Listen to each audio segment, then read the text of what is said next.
There are legitimately beer league hockey players out there right now showing up to their midweek ASHL games after a 12-hour workday that are showing up to the rink with more heart and passion and drive and desire and will to win that Tuesday night beer league game than some of the Leafs have right now in getting paid to play in their NHL games. There are legitimately 12-year-olds out there right now playing NHL 26 in their parents' basement who have better chemistry than the Leafs do right now.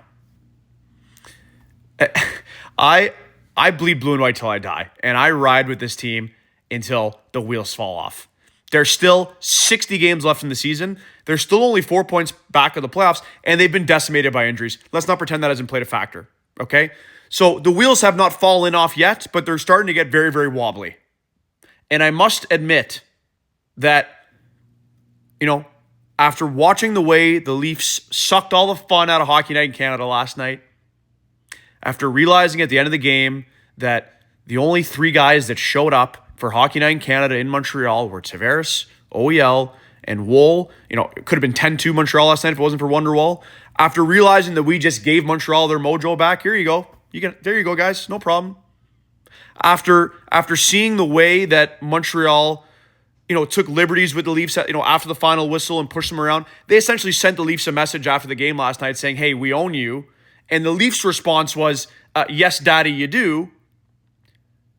After realizing all that and seeing that, for the first time, I had a real serious consideration to the thought that, you know what, maybe this really should be tank year instead of our year. That's a hard thing for me to say because my heart still screams it's still kind of the same team that took Florida to 7 games last year. Wait till all the injured guys get back. There's still lots of runway left in the season. And a part of me still does feel that. But my head is like, hold on a second. We're about to get lapped by the Buffalo Sabres. Top 5 pick sounds pretty good right now.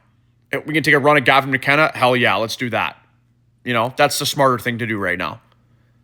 And if we can't get him, maybe the Leafs can draft an elite defenseman, which they haven't been able to do in the last 20 plus years. Maybe this is the year to lower the bar. No playoffs, no expectations. We know expectations are like poison for this team. Ticket prices will organically come down. That'll be nice. Again, I'm not quite there yet, not with 60 games still left in the season. And I'm sure the players are not there yet either. They're pro athletes. They have confidence in themselves and confidence that they can turn things around as a group. Call it whatever you want. Faith, delusion, coping mechanism, whatever. Last thing I'll say is this.